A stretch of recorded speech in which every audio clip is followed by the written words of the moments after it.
Industrial laser, which emits an extraordinary light not to be found in nature. It can project a spot on the moon, or at closer range, cut through solid metal. I will show you.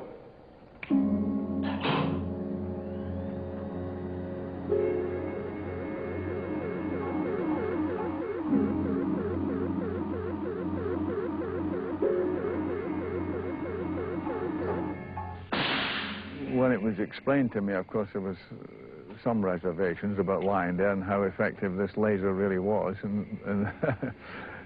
but he assured me that it was the actual beam of light was in effect nothing serious, but it's a kind of vulnerable position, like some gynecological exploration or something that one isn't too enamored of. The heat of the flame actually was the heat of an acetylene torch. That's what it was. Very, very hot. And there was a little mark underneath where it said stop, you know, and Sean was lying like that, and he could see the flame coming from underneath, and he was saying, I hope that he... Can you see clearly, Johnny, that... and he was looking not too happy at that moment.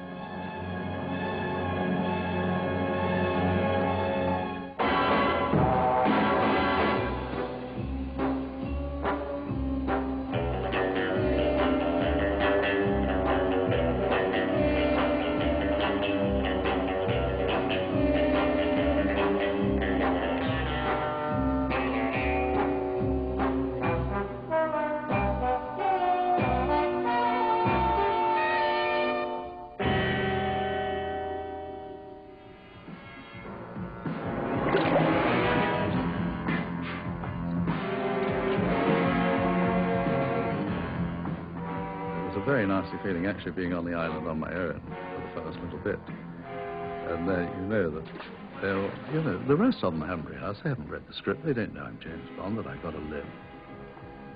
It wasn't fun. I didn't like it.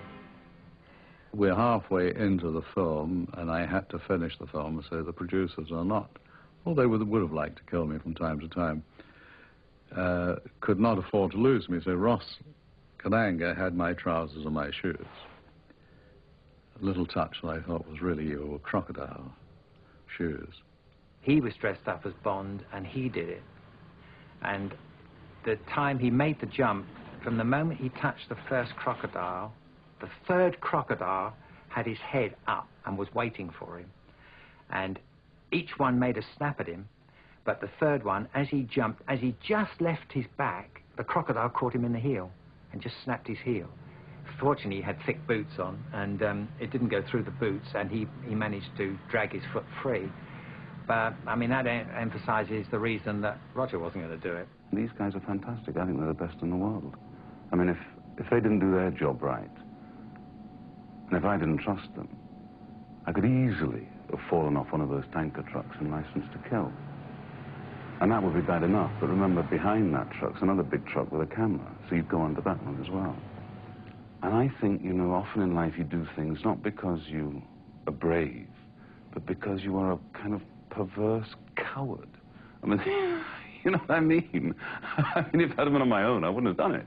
But because there's other guys there, you can't say no, you know, because you're not going to have them thinking you're some kind of dickhead or something. There was times where I would put him in a position, I'd wire him off to a certain extent, but then he would go that bit further. He would lean off the, like on License to Kill, on the back of the plane that he came down on a safety harness on a helicopter. But took tremendous courage to come down and to touch the back of the plane and mess around with it. He would push it a bit further, he'd lean out further, he'd give the camera more, but give me a heart attack at the same time. I would be saying, Timothy, please, slow down, come back, don't go so far. But he was giving everything he could for the movie and for Bond. I like to think that each actor that we've had play James Bond brings his own personality to the part, and when we talked to Timothy, you know, we agreed that we would change the style to suit Timothy's particular talents. Here, hold on, you're dead! We had 4 minutes to make Timothy the new Bond, and we discussed it and decided that I could tie him onto top of the Jeep, and he would be as safe as houses. I knew he was strong enough to hold on, but did he have the courage to hold on the bends and things like that?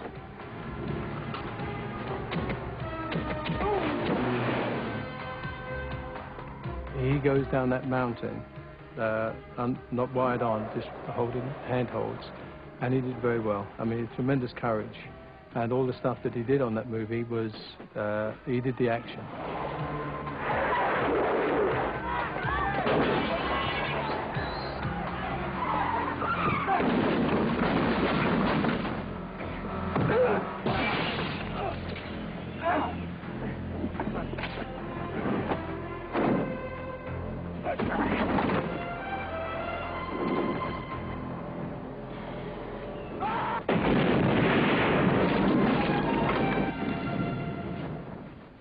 When we first started to talk about